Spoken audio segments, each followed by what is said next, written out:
Imagine a time long ago. The Mediterranean Sea, a shimmering blue expanse. Here, on islands scattered like jewels, civilizations stirred.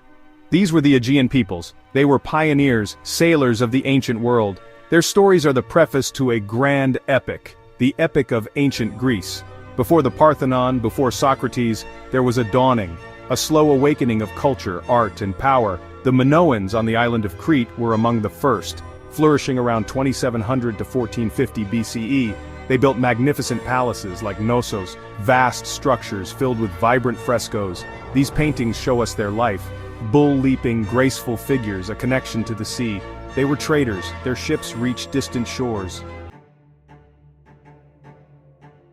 Out of the mists of the Greek Dark Ages, a new star began to shine. This was the polis, the city-state. Not just a city but a community, a unique political entity, fiercely independent. Hundreds of these city-states dotted the Greek landscape, each with its own laws, its own gods, its own way of life.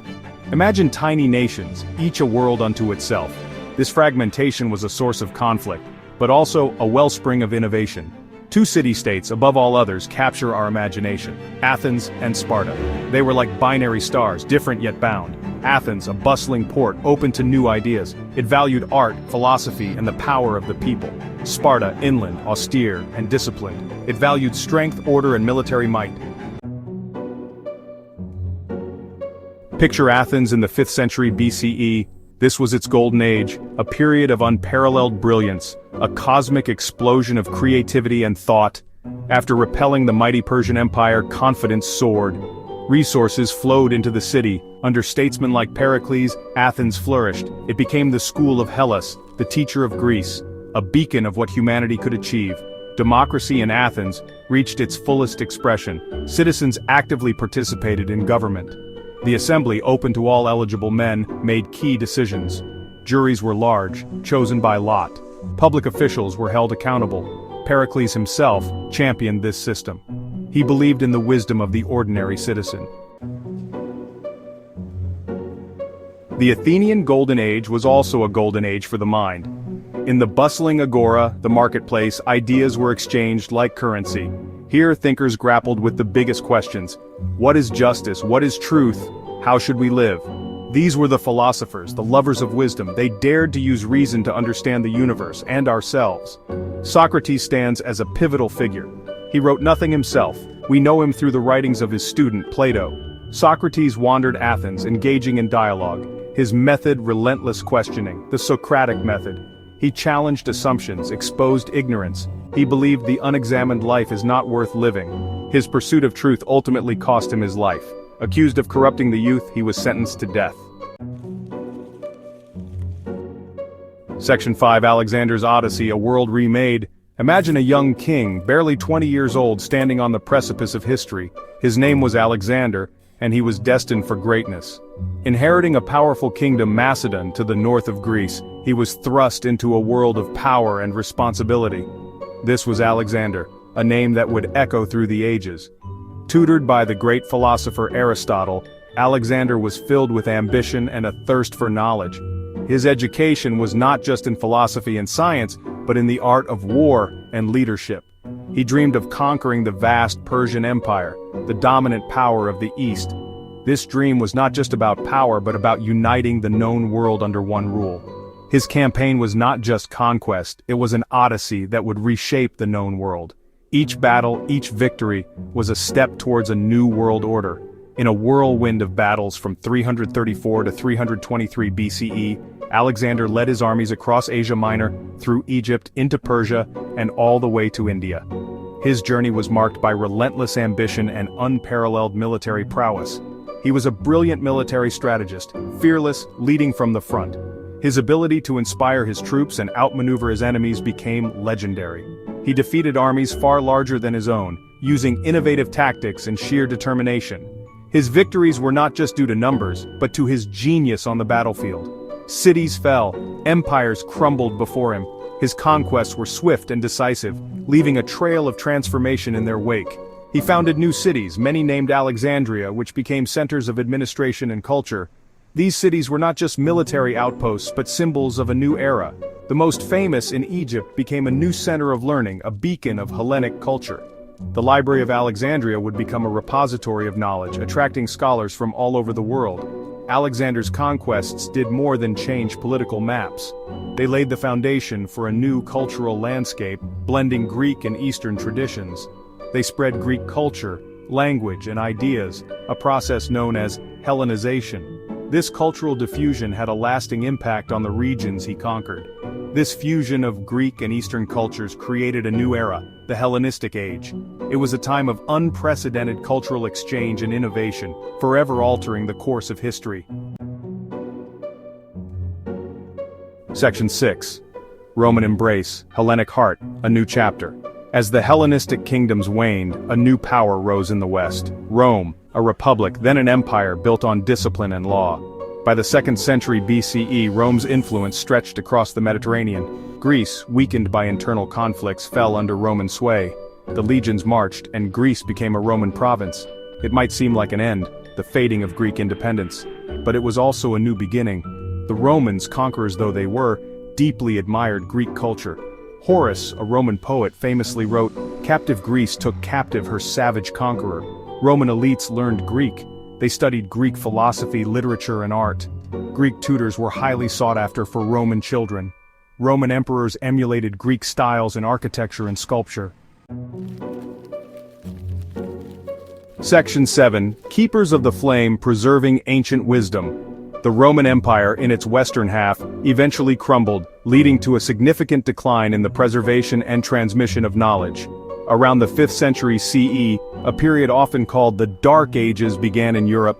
This era was marked by social and economic turmoil, and a noticeable decline in cultural and intellectual pursuits. Libraries were lost, learning declined, the once thriving centers of knowledge and scholarship fell into disrepair, and many invaluable texts were lost to time. It seemed as if the brilliant light of classical Greece might be extinguished forever, as the intellectual darkness spread across the continent. But the flame of knowledge is resilient. Despite the overwhelming odds, the spark of ancient wisdom continued to flicker in hidden corners. It flickered, but it did not die. The enduring spirit of human curiosity and the relentless pursuit of knowledge kept it alive. Several crucial custodians kept it alive. These dedicated scholars and scribes worked tirelessly to preserve the ancient texts, waiting for a new dawn to share its warmth and light. Their efforts ensured that the wisdom of the ancients would not be lost forever. One crucial keeper was the Eastern Roman Empire, also known as Byzantium. This empire played a pivotal role in the preservation of Greek knowledge. Its capital, Constantinople, became a great repository of Greek learning. The city's libraries and scholars were instrumental in safeguarding these texts. Scholars there continued to study and copy ancient Greek manuscripts. Their meticulous work ensured that these texts would survive for future generations. Philosophy, science, history, preserved in their original language. These texts covered a wide range of subjects, from the natural sciences to philosophical treatises. For 1,000 years, Byzantium acted as a shield. It protected this precious heritage from the chaos and destruction that plagued Western Europe, protecting this precious heritage while Western Europe underwent turmoil. The Byzantine Empire's dedication to preserving knowledge ensured that the wisdom of the ancients would eventually be rediscovered and appreciated once more. Section 8. A tapestry of genius, art, science, and politics. The achievements of ancient Greece are a vast constellation. Each star a brilliant contribution to human civilization. In art they sought ideal beauty, harmony, and proportion. Their sculptures, like the Venus de Milo or the Raias bronzes, capture the human form with breathtaking realism and profound grace. Their temples, like the Parthenon, are marvels of architectural precision, using mathematical principles to achieve visual perfection.